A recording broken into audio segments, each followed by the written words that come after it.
Hail, Jim Alexander. The J, the I, the M, the M, the Y, the J, the I, the M is Jimmy.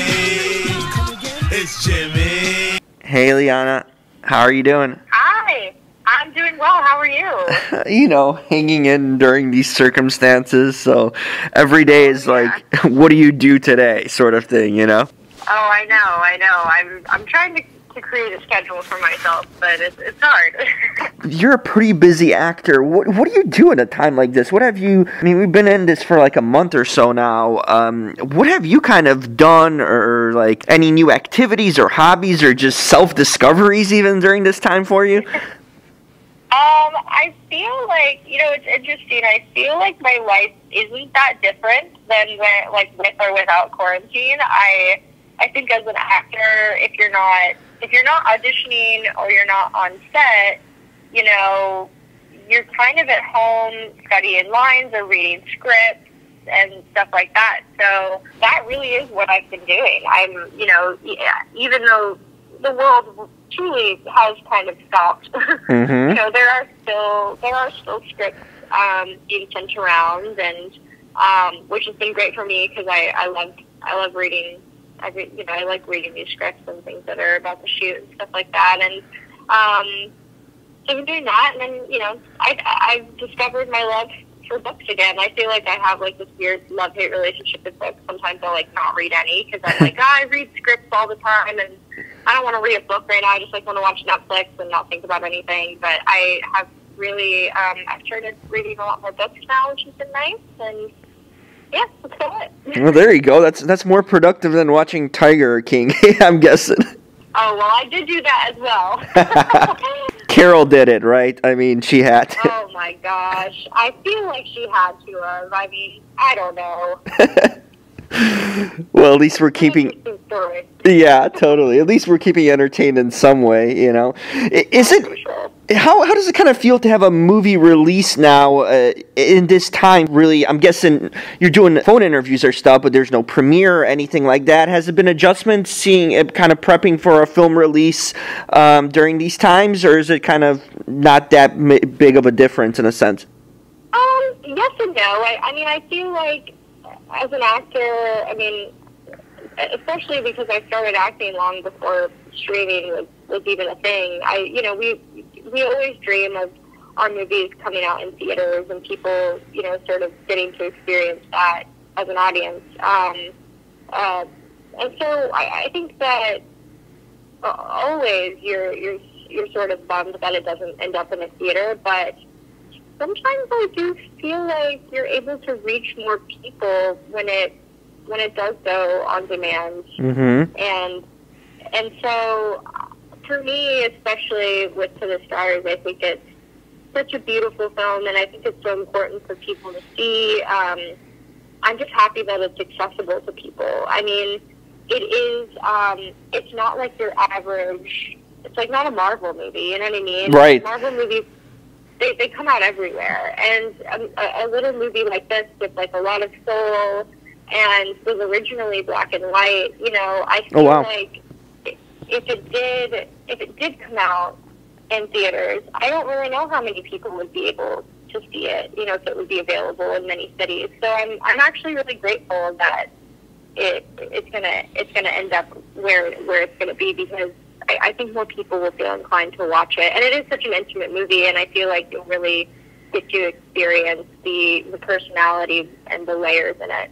Yeah. When you're in the comfort of your own home. No question. It's in a sense, it's a throwback. It's a movie's movie in a sense where I got a feeling from it that it's so based on relationships and the characters and a story it might be slow paced, but it feels like real life in a lot of ways. You know what I mean? And I wanted to ask you what kind of attracted you to it, because it is a different sort of, now movies nowadays, they're always like, oh, well, where's the action? Even if it's not an action movie, there's some sort of like twists and all this. This is just kind of a straight up movie, where you're just kind of focused on the characters and the reality of the situation, and just kind of, especially since it's so, takes place in the 60s. Tell me kind of the appeal for you in regard to this movie and the characters, because it's not something we often see these days, too. Yeah, I mean, I think what attracted me to it was kind of just that it did feel like a little bit of a slice of life movie, and there is something so special and pure about like that age, and you kind of never get those experiences back, or those like thoughts and feelings as a teenager, especially like teenage girl, and so I liked the idea of doing a film like that, and I liked how layered Maggie was, and that she sort of like didn't fit within the societal construct of like a woman in the 1960s, and I liked the idea of exploring that and essentially sort of like tricking the audience into thinking that she might have been like this rebel girl, but like she has this like very like a big secret, and she's deeply layered and sort of haunted by her own past and her own feelings, and then I sort of, it's funny because I noticed this in the script, but even more prominently when I saw the movie, is sort of there are moments that are slightly absurd, because, like in ways that the way that some people react, or some characters reacted to Maggie and her relationship with Hazel, it's just kind of like, would that happen now? Like a girl screaming and crying all the way to her parents' bedroom, and like not being able to stop crying all night because of what she saw. Like it's sort of like, I remember seeing it in the theater for the first time, and people were like they were giggling over how kind of funny it was, which I liked. I thought that it kind of showed how much our society has grown to like love and accept people, which is great. One thing I really appreciate about your career, I mean, I followed from movies, If I Stay, Trust, Best of Me. I've seen them all and been a big fan of your work for a while now. You've always taken roles since a younger age, since you kind of started out, that had a lot of life in them, and like I said, like they've always centered kind of your movies about relationships and friendships and the sort of the real slices of life that you mention. Do you feel now kind of the times we are in, and because we don't know what the industry or even life is going to be like after all this, but we might be more drawn to movies that kind of show these slices in life and real relationships, and instead of just kind of the most, like you mentioned, kind of the Marvel, the explosions, all that. And these are the sort of roles and movies we'll be drawn to, like you have been in your career. Have you thought about that? And is this something you obviously want to continue for your career, do these sort of movies that have these, relationships and real, in a sense, people in them? Yeah, I mean, I think I do initially. I am initially drawn to, I think maybe to stories that, from a very general perspective can just be looked at as like a, like we were saying, like a slice of life, but everybody's life, no matter if you're living in a big city or you're in a really small town with not much to do, I mean, everybody has a good story to tell, and I think that is what I look for in scripts, is something layered and something where it's more than what it seems. But I mean, I really am attracted to all types of films. I mean, I do,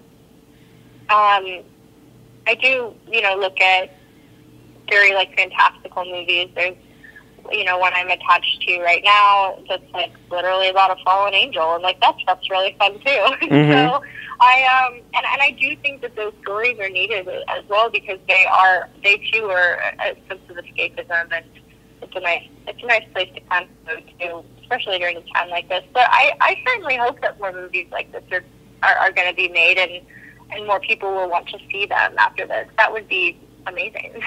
I don't want to keep you guys extended, so I know you got to run. But I really just thank you for your time, and I've been enjoying your work for a while, so keep on continuing doing great projects and really bring kind of cool stories to life. And definitely, I hope to keep on seeing you in movies, and we don't know how this industry is going to develop or anything, but I hope you keep on doing great work. Oh, thank you. That really means so much to me. I appreciate it. Stay safe, Liana, and Yes.